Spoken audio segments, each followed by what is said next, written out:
Taxes taxes taxes और मजीद और taxes. Budget में अगर टैक्सेस कुछ अनाउंस हुए थे तो प्राइम मिनिस्टर साहब ने जो रीसेंट अनाउंसमेंट की है उसमें उन्होंने टैक्सेस डबल कर दिए हैं।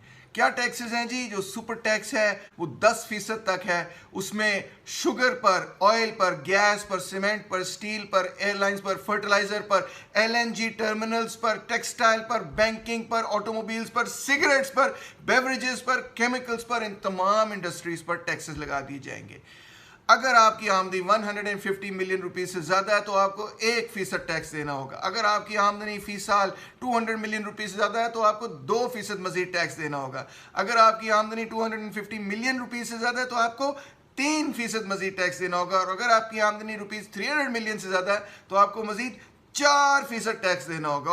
और अगर आप ये सोच रहे चलो साड़ी तो खैर है, ये तो अमीर लोगों ने टैक्स देना ना, हमें क्या फर्क पड़ता है, तो आप भी जनाब टैक्स देंगे। मजीद 50 रुपए हर पेट्रोलियम प्रोडक्ट पे आपको टैक्स देना। ये बढ़ता जाएगा। पेट्रोल का जो रेट है वो भी 280 रुपए तक जाएगा कम अज कम, क्योंकि उन्होंने पेट्रोल पर टैक्स लगा के पैसे वसूल करने।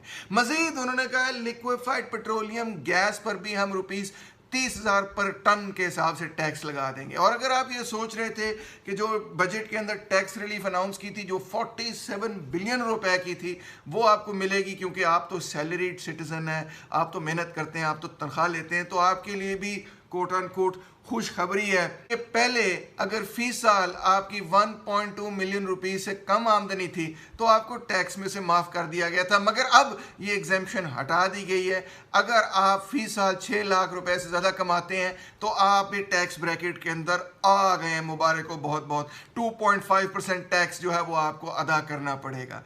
इसका मतलब ये ओवरऑल कि जो बजट के अंदर टैक्सेस अनाउंस हुए थे जिससे 440 बिलियन रुपए हुकूमत ने रेज करने थे, उनको जनाबे आली डबल कर दिया गया है। अब वो 905 बिलियन रुपीस रेज करेंगे।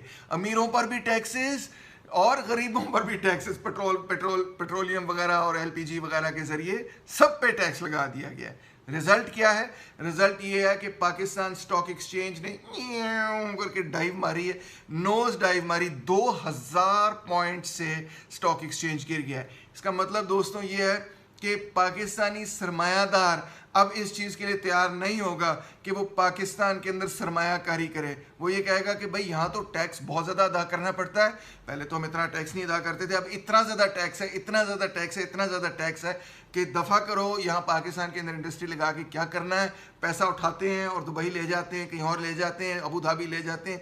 पाकिस्तान के अंदर इन्वेस्ट करने का फ़ायदा नहीं। यहाँ तो टैक्स रेट बहुत हाई हो चुका है। कहा जा रहा है कि एटलीस्ट 39% टैक्स रेट जो है वो सरमायादारों को देना पड़ेगा, और वो कहते हैं कि हम तो इतना हाई टैक्स रेट देने के लिए तैयार नहीं है।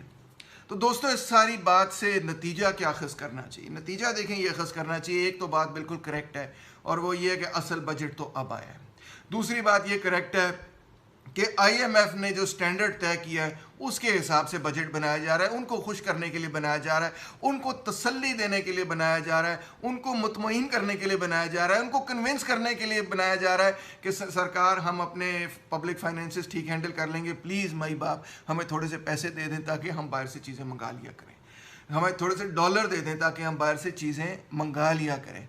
तो ये इस वक्त हाल है। कैपिटलिज्म एक शदीद तरीन क्राइसिस में। देखें 1980 की दिहाई से, जब से उस दौर की भुट्टो हुकूमत गिरी, यानी जुल्फ़िकार अली भुट्टो की हुकूमत गिरी, तो उसके बाद से लेकर अब तक एक ही मॉडल ऑफ डेवलपमेंट हर इकोनॉमिस्ट ने आके, हर हुकूमत ने आके, चाहे वो पीपल्स पार्टी की हो, चाहे वो नून लीग की हो, चाहे वो मुशर्रफ की हो, चाहे वो इमरान खान की हो, हर हुकूमत जो उस दौर के बाद से आई है उसने हमेशा ये कहा है कि जी private sector, private sector, private sector, private sector. हुकूमत तो बेकार है, पब्लिक सेक्टर इनएफिशिएंट है, पब्लिक सेक्टर ये है, पब्लिक सेक्टर वो है, खसारा होता है, फलाना होता है, ढमकाना होता है, कोई मुनाफा नहीं होता, मुनाफा बख्श इदारे नहीं है, बेच दो इन इदारों को, ये कर दो, वो कर दो, फलाना कर दो। और रिजल्ट आपको पिछले 40 साल की डेवलपमेंट का अब मिल रहा है कि ये जो सो कॉल्ड प्राइवेट सेक्टर की डेवलपमेंट थी, जिसके नतीजे में यहाँ पे दूध की नहरें बहनी थी और अच्छी अच्छी गाड़ियाँ और ये वो, और हवाई जहाज़ भी सारे जो हैं वो, एयरलाइंस भी सारी प्राइवेट हो जाएंगी और वगैरह वगैरह, एयर ब्लू पे हम सारे सफ़र करेंगे।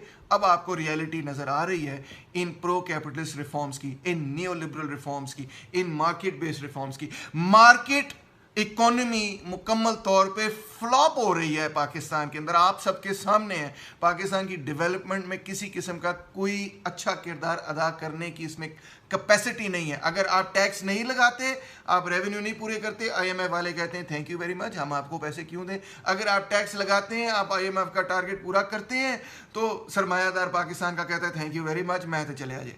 तो किधर जाए, कितने जाइए, करिए की। मसला ये है कि पूरी की पूरी मॉडल ऑफ डेवलपमेंट का फेलियर है, जिसको मैं कहूँगा प्रो मार्केट न्यू लिबरलिज्म का मॉडल जो है उसका मुकम्मल तौर पे फेलियर है। हम जो बाएं बाजू के लोग हैं, हम पिछले 40 साल से लोगों को ये समझाने की कोशिश कर रहे हैं कि भाई साहब, ये जो प्रो कैपिटलिस्ट मॉडल आप पर नाफिज किया जा रहा है, इसके नताइज जो हैं वो यही होंगे कि गरीब ना सिर्फ और गरीब होता चला जाएगा, मिडिल क्लास के लोग, क्योंकि अक्सर मेरे चैनल को मिडिल क्लास के लोग सुनते हैं, आपसे मुखातिब हो रहा हूँ, मिडिल क्लास के लोग अपनी प्रॉपर्टी लूज करेंगे।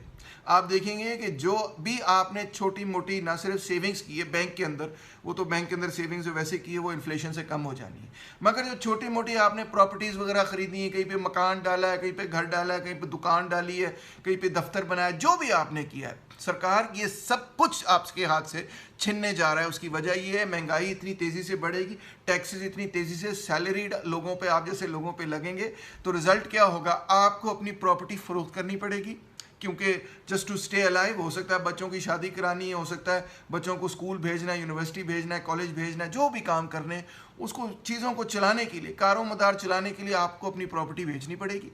और जब आप अपनी प्रॉपर्टी बेचेंगे तो कौन लोग खरीदेंगे, अमीर लोग खरीदेंगे। तो पाकिस्तान के अंदर जो concentration of wealth and power है वो मज़ीद और बढ़ने की तरफ जा रही है।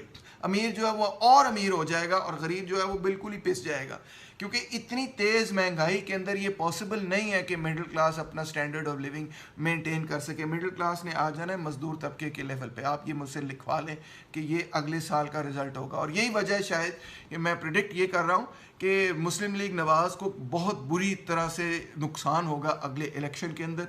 जो इक़दाम उन्होंने अब कर लिए हैं, अब साल के बाद उनको जब इलेक्शन करना पड़ेगा तो इलेक्टरेट और ख़ास तौर पे मिडिल क्लास के लोग जो हैं उनको वोट नहीं करेंगे।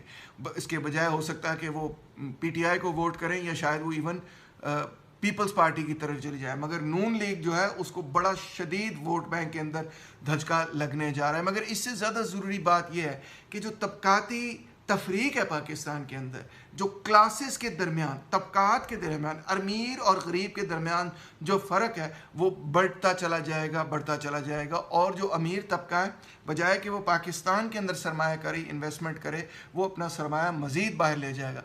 आजकल की दुनिया के अंदर उनको रोकना भी कोई आसान काम नहीं होगा। अब आप ये कहेंगे कि सर आपकी बात बिल्कुल ठीक है डॉक्टर साहब, हम आपकी बात कबूल करते हैं, हमें हमारा भी अपना तज़िया यही है, हम भी इन टैक्सेस से और इस महंगाई से बिल्कुल नाला हैं, खफा हैं और बहुत अपसेट हैं और हम बड़े परेशान हैं, हम आपसे इत्तफाक करते हैं। मगर करने की क्या ज़रूरत है? मैं आपको ये बता रहा हूँ, करने की ये ज़रूरत है कि जो मॉडल ऑफ डेवलपमेंट बाएं बाजू के लोग आगे लेकर आ रहे हैं वो ये है कि हम पब्लिक सेक्टर को रिवाइव करके इकोनॉमी को स्टिमुलेट करेंगे। नंबर एक ये कि लैंड रिफॉर्म करके हम एग्रीकल्चर को स्टिमुलेट करें, और नंबर दो ये कि पब्लिक सेक्टर में इन्वेस्ट करके उसको रिवाइव करके public sector driven development model जो है आपके सामने लेकर आएंगे। चीन के अंदर भी ये है कि इंतहाई तगड़ा पब्लिक सेक्टर है, वियतनाम के अंदर भी ये है कि इंतहाई तगड़ा पब्लिक सेक्टर है। और मैं आपको ये बताऊं, मैंने पहले डेटा भी प्रेजेंट किया है, फर्स्ट वर्ल्ड कंट्रीज़ के अंदर भी यही है, एडवांस कंट्रीज, स्कैंडिनेवियन कंट्रीज के अंदर भी यही है कि इंतहाई तगड़ा पब्लिक सेक्टर है। आपको स्वीडन पसंद है, आपको नॉर्वे पसंद है, आपको नेदरलैंड्स पसंद है, आप देखें वहाँ पे पब्लिक सेक्टर 40 to 50%, समटाइम्स 52% पूरी इकोनॉमी का हिस्सा पब्लिक सेक्टर के कंट्रोल में, हुकूमत के कंट्रोल में होता है। जहाँ पे भी एडवांस कैपिटलिज्म है, जो मुल्क तरक्की कर रहा है इस वक्त, वहाँ पे मैसिव लेवल का पब्लिक सेक्टर है। और जो मुल्क तबाह हो रहे हैं इस वक्त, जिन्होंने ये तरक्की कर ली है, वो हमें ये कहते हैं अच्छा जी हमसे अगर पैसे चाहिए तो ये लें आप, मगर इसके इवज़ आपको ये करना पड़ेगा, जिससे हमारा पब्लिक सेक्टर तबाह है, सरमाए के लिए राह हमवार है।